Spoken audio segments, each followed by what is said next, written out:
Hello dear students, it's so nice to meet you all again to discuss a very important topic, the Government of India Act 1919 and Dyarchy, Relevance and Impact on India. The Government of India Act 1919, also known as the Montagu-Chelmsford Reforms, marked a significant shift in British colonial policy in India. Enacted in the aftermath of World War I, this act was part of Britain's strategy of gradual constitutional reforms, ostensibly to increase Indian participation in governance while retaining the ultimate British control. A chief feature of the act was the introduction of Dyarchy at the provincial level, a novel form of dual government that divided the powers between British officials and Indian ministers. While the Act represented an important step towards self-governance, it fell short of national aspirations. Indian leaders widely criticized its limitations, and its shortcomings fueled greater demands for autonomy and eventually completed independence. The following discussion will outline the Act's historical background, which is Indian political consciousness, early reforms, demands, and the impact of World War I. Examine the Montagu-Chelmsford reforms and key provisions of the Act, especially the Dyarchy system and its challenges. Analyze the major criticism and limitations of the Act, and explain how its shortcomings fueled mass movements like the non-cooperation movement and the eventual demand for Purna Swaraj. Historical background of the title. By early 20th century, Indian political consciousness had grown sustainably and the demand of self-governance was gaining momentum. The Indian National Congress, INC, founded in 1885, had evolved from petitioning for minor administrative reforms to calling for Swaraj, that is self-rule, by the 1910. Milestones such as Swadeshi movement, which went from 1905 to 1911, sparked by the partition of Bengal and other nationalist agitations, had galvanized public opinion in the favor of greater autonomy. The Monley-Minto reforms of 1909 had introduced limited Indian representation in colonial councils, but these concessions were too modest to satisfy nationalist aspirations. World War I from 1914 to 1918 further intensified Indian expectations for political change. India contributed over 1 million soldiers as well as huge supplies of money and resources to the British war, efforts assuming that such loyalty would be rewarded with significant political concessions, economic hardships, and heavy wartime casualties, combined with repressive measures like the Royal Act of 1919, which curtailed civil liberties without trial, fueled widespread discontent. Sensing the growing unrest, the British government made a landmark announcement on August 20, 1917, in what became known as the Montagu Declaration or the August Declaration.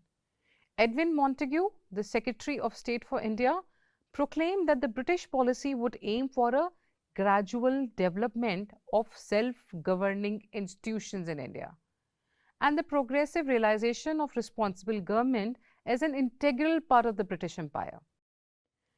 Following the Montagu-Chelmsford Declaration, Montagu and the Viceroy, Lord Chelmsford, toured India to gauge Indian public opinion and then formulated a set of constitutional reform proposals.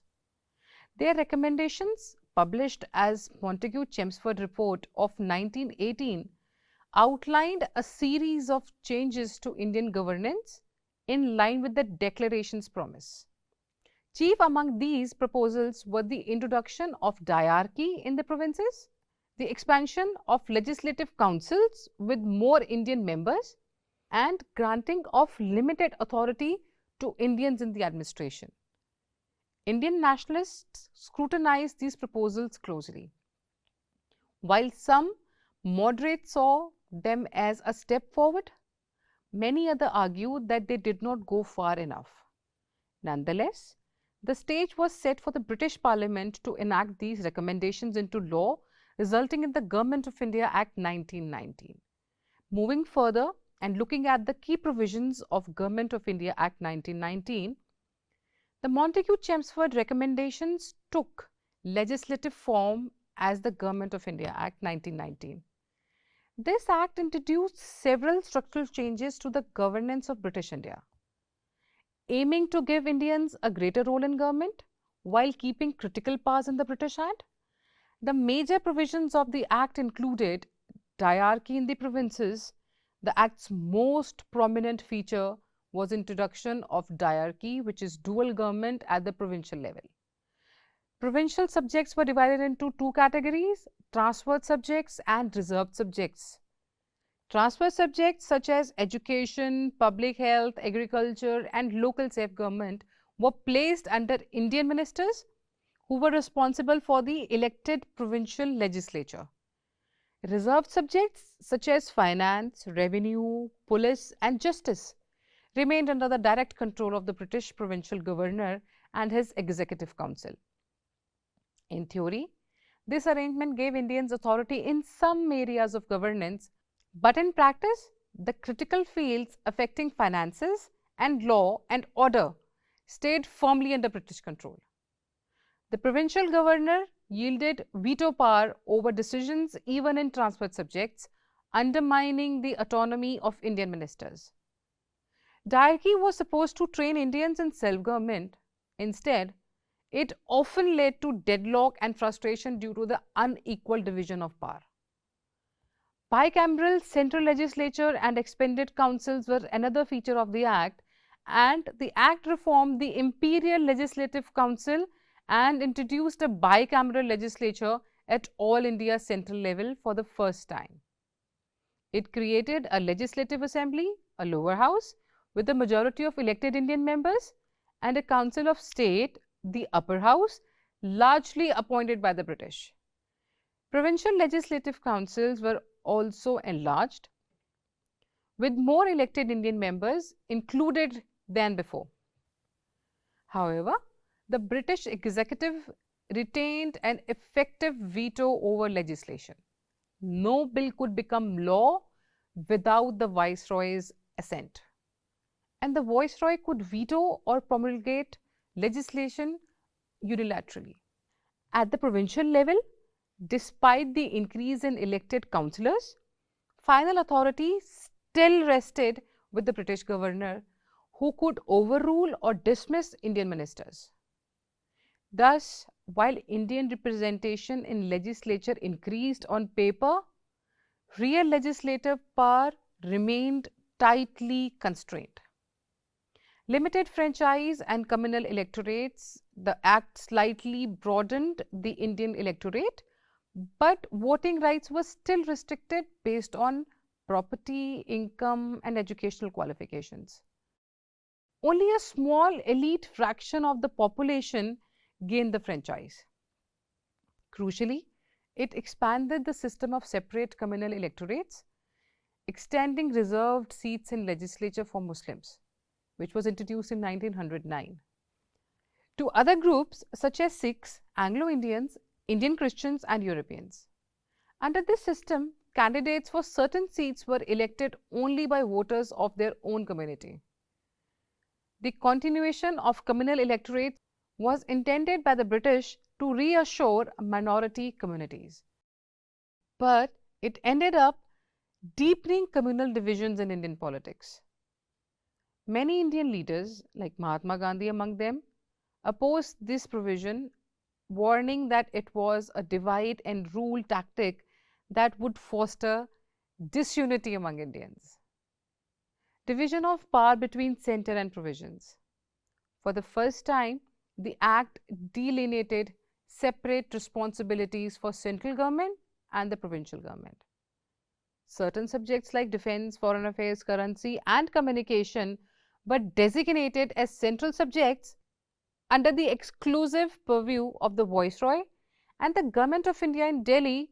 Provincial subjects, those fell under the Dyarchy scheme, included areas such as education, public work, health, agriculture, and local government, which Indian ministers administered subject to the governor's oversight. Though this division appeared to introduce a federal principle, in practice, and the central government under the Viceroy and the British appointed executives retained decisive authority in any conflict between transferred and reserved subjects.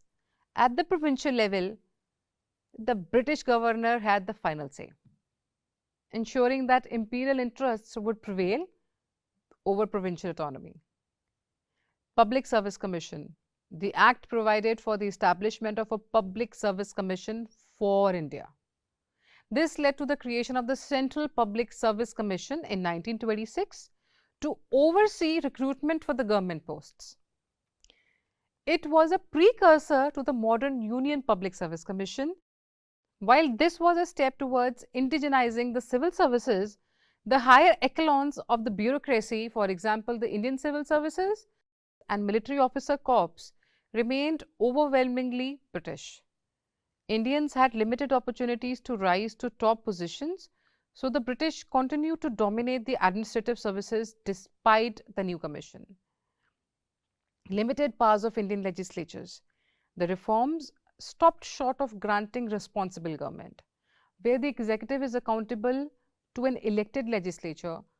The Viceroy's Executive Council at the centre, consisting mostly of the British officials, was not responsible for the legislature. In the provinces, Indian ministers overseeing transferred subjects could be questioned by the provincial councils, but they had to frequently defer to British officials on crucial matters. The Viceroy and provincial governors retained sweeping powers to veto legislation and issue ordinances, and they were under no obligation to act on advice from the Indian lawmakers. The British-controlled executive thus remained supreme. This lack of accountability frustrated Indian legislators, who demanded a system where the executive would be answerable to the people's representatives. Continued British control over key areas. Despite the rhetoric of giving Indians a greater role, the British ensured their control over all critical matters of state remained intact. Defence and military affairs, foreign relations, and the management of major revenues were kept strictly with British authority, with no Indian decision making allowed in these domains. The Act also stipulated that a review of these constitutional arrangements would be conducted after 10 years. A clause that eventually led to the appointment of Simon Commission in 1927. In a sense, the Act's framework guaranteed that ultimate powers in India stayed with the British officials, pending some future and undefined advance towards full self-government. Dyarchy's implementation and challenges. In practice, the dyarchic system proved unwieldy and disappointing. Indian ministers in the provinces found that their authority over transferred subjects was hamstrung by their lack of control over finances and other levels of governance. Nearly every policy in area like education or public health required funding, but financial decisions were classified as reserved subjects under control of British officials. Without control of the purse strings, Indian ministers struggled to implement meaningful changes. British provincial governors frequently used their veto power to overturn or stifle initiatives by Indian ministers, even in matters theoretically under the Indian control. British secretaries and civil servants who retained charge of reserved departments could also interfere or delay actions in the transferred departments, undercutting the limited authority that the Indian ministers had. The colonial bureaucracy remained largely British and often proved uncooperative towards Indian leaders. Many of the newly appointed Indian ministers also lacked administrative experience at higher levels, which made them dependent on the seasoned and predominantly British civil services. This dependence further tilted the balance of power towards the colonial establishment. The result was that provincial government under Dyarchy was beset by dual authorities, pulling in different directions, leading to friction and inefficiency. As one nationalist observer noted, it was impossible to make progress in fields like education or agriculture when the real financial control lay elsewhere. Indian politicians grew frustrated. They were being held publicly accountable for the portfolios that they were nominally controlled, while real authority, especially over budgets and personnel, lay with British officials.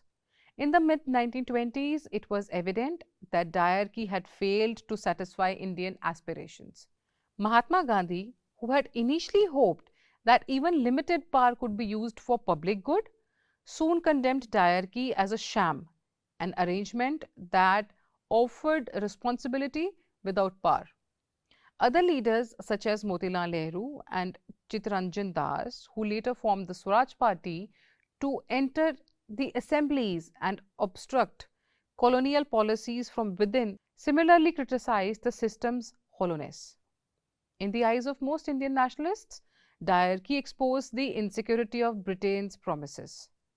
Bal Gangadhar Tilak famously called the scheme a sunless dawn, and Annie Besant, who had championed the Home Rule League, deemed the reforms utterly unworthy of India's sacrifices. In sum, the dual government experiment had struggled from the outset, validating the nationalist claim that only full self-government and not half measures like Dyarchy would be acceptable to Indians. If we understand the criticism and nationalist reactions, from the Indian perspective, the Government of India Act 1919 fell far short of the lofty hopes raised in 1917. Indian ministers found themselves in office but not in power, a point that nationalist critics highlighted repeatedly. They lamented that Indians were given responsibility without powers, heading ministries that could neither finance nor fully control. The continued British strangled on crucial functions, finance, army, police and foreign affairs, convinced many that the reforms were largely an eyewash. Nationalists argued that British had no real intentions of sharing power, using Dyarchy as a facade to placate Indian demands without losing imperial grip. Some observers described the act as a mirage, suggesting it created an illusion of self-government, while in reality all decisive authorities remained with the British.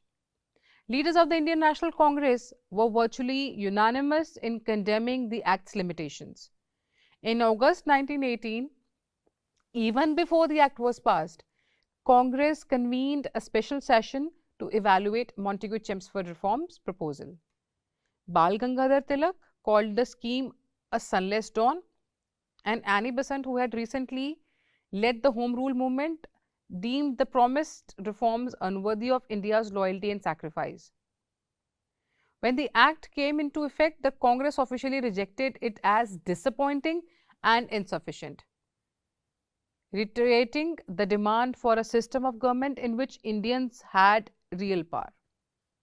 Mahatma Gandhi viewed the Act as proof of British insincerity, and the delusionment was one of the factors that led him to launch the non-cooperation movement in 1920. Other prominent figures like Motilal Nehru and C.R. Das, though initially willing to work within the new council system, grew disillusioned and in 1923 formed the Swaraj Party to fight colonial policy from inside the legislatures. The general sentiment among Indian leaders was that 1990 reforms had betrayed the spirit of Montagu's 1917 promise, and Britain had dangled the idea of responsible government but delivered only a veiled continuation of autocratic rule.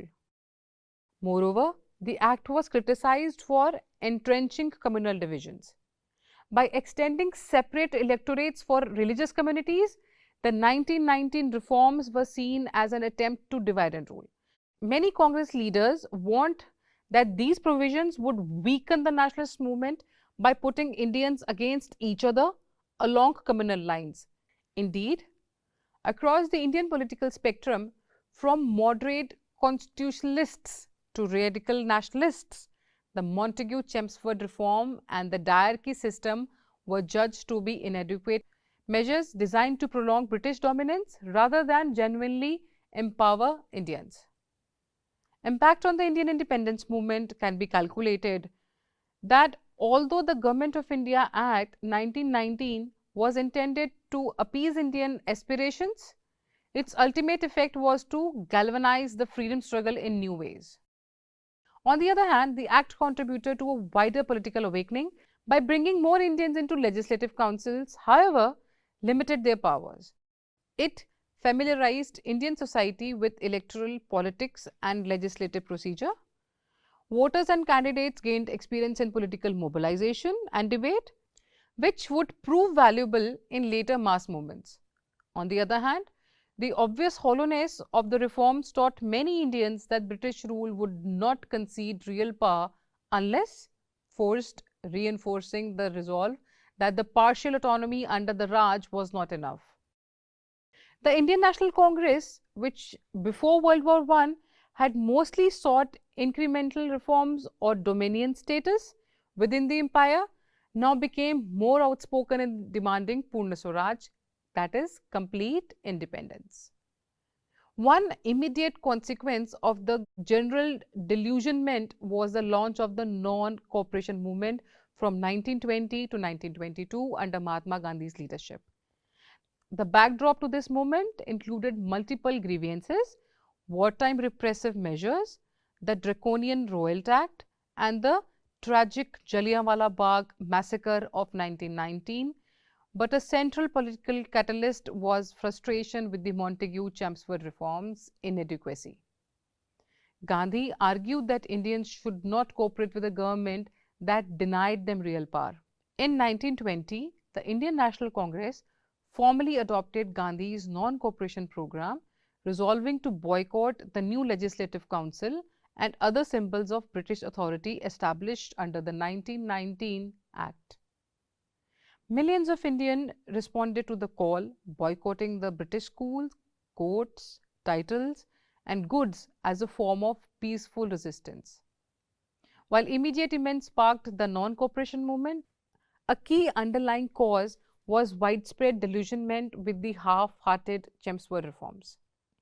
The non-cooperation campaign marked the transformation of Congress from a body of elite petitioners into a mass movement directly challenging British rule. The failure of 1919 Act to satisfy Indian demands also set the stage for more radical demands for independence towards the end of 1920. The British government, for its part, was hesitant to introduce further reforms soon after 1919. For instance, the All-British Simon Commission of 1927, sent to review the Act's working, was met with countrywide boycotts. Its very composition, with not a single Indian member, and its token recommendation convinced Indian leaders that British promises were hollow. In December 1929, the Congress at Lahore officially adopted the resolution of Purna Swaraj as its goal. Thereafter, January 26, 1930 was celebrated as the first Independence Day to reaffirm its objective. The call for Purna Swaraj was a direct response to the realization that incremental reforms like the 1919 Act would never yield the self-rule. Going forward, the Indian freedom struggle explicitly aimed for an absolute break from British sovereignty rather than accommodation within. Ultimately, the Act of 1919 served as the catalyst that intensified India's resolve to achieve complete independence. The limited reforms exposed British reluctance to genuinely empower Indians, thereby eroding the credibility of colonial rule even among moderate nationalists. In the years after 1919, mass movements grew in strength and momentum, and by 1935, Britain was compelled to enact the new Government of India Act with more far-reaching changes. The 1919 Act, however, had already set India on an irreversible course towards freedom, a course that would culminate in the end of British rule in 1947. Moving towards conclusion, the Government of India Act 1919 stands as a significant yet flawed milestone in India's constitutional development. It introduced Indians to governance through dyarchy and expanded legislatures, but the reforms were too limited to meet the rising nationalist sentiment. The dyarchy experiment, with its built-in inadequacies, failed to transfer any real power to Indian hands. Instead, the Act's limitations, from the veto power of the British officials to the divisive communal electorates, reaffirmed that Britain intended to maintain its dominance. The Act did not quell the demand of self-rule, it intensified it. By exposing Indians to the trapping of power without the substance, the 1919 Act unwittingly strengthened the resolve of Indian leaders and the public to seek nothing less than Purna Swaraj. Its failure became a lesson, convincing even moderate leaders that only complete independence would fulfill India's aspiration. Thus, the Montagu-Chelmsford reforms of 1919, though conceived as a concession, ultimately served to accelerate the momentum towards 1947, the final attainment of India's freedom. That will be all for today's lecture. Thank you so much.